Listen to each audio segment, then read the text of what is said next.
Hello, good morning. Yaya's breakfast today. Hard-boiled egg with mayonnaise and avocado. Cafe latte. And bread. Tapos na kumain yung alaga ko eh. Kaya ako naman ang kakain. Ito siya, nakikinig na naman. Pag dito ka talaga nagtatrabaho sa Turkey as a nanny, gagawa ka talaga ng paraan para makakain ka ng maayos. Para-paraan nga lang.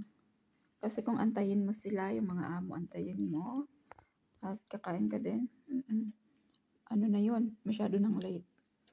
Kasi nag-breakfast sila mga brunch na, 11 or 12.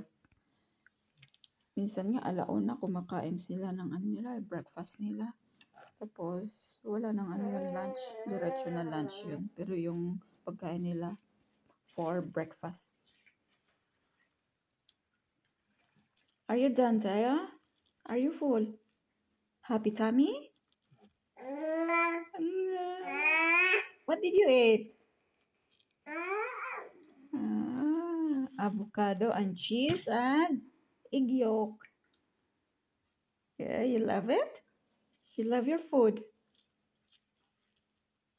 Do you love your food? Did you like it?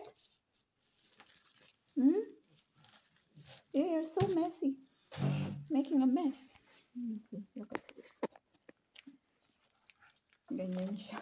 Nilalagay lang namin yung pagkain niya dito sa table niya. Tapos, nag-aabang yung aso sa baba. Yeah. Tapos yung kalat niya sa baba. May ako nalilinisin niya. So, yan lang po for today. Thank you so much. See you around. Bye.